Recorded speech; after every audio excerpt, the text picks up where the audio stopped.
IPL 2025 సీజన్లో భాగంగా Punjab Kings royal Challengers బెంగళూరుల మధ్య గురువారం క్వాలిఫైయర్ 1 మ్యాచ్ జరిగింది. ఏకపక్షంగా సాగిన ఈ మ్యాచ్ లో స్కోరింగ్ గేమ్ లో 8 వికెట్ల తేడాతో బెంగళూరు విజయం సాధించింది. ఈ సీజన్ లో ఫైనల్ కు దూసుకెళ్లిన మొదటి జట్టుగా నిలిచింది.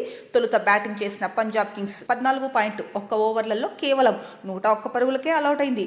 తర్వాత ఛేదన ప్రారంభించిన ఆర్సీబీ 10 ఓవర్లకు 2 వికెట్లు నష్టపోయి 106 పరుగులు చేసింది. కానీ ఈ మ్యాచ్ లో కోహ్లీ తన బ్యాట్ తో విఫలమయ్యాడు. ఇది అభిమానులను కాస్త నిరాశపరిచింది.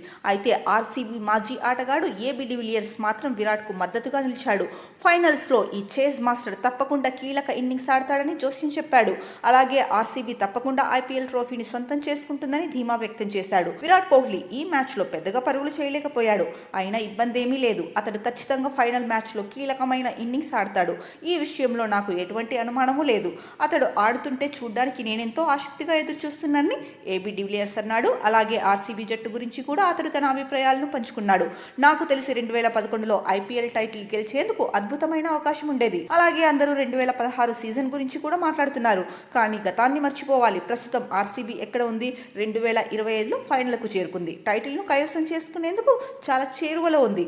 జూన్ 3న జరగనున్న తుది పోరులో ఆర్సీబీ తప్పకుండా విజయం సాధిస్తుంది. ప్రపంచ ఆటగాడైన జోష్ హేజిల్వుడ్ రాకతో ఆర్సీబీ బౌలింగ్ యూనిట్ బలంగా మారింది.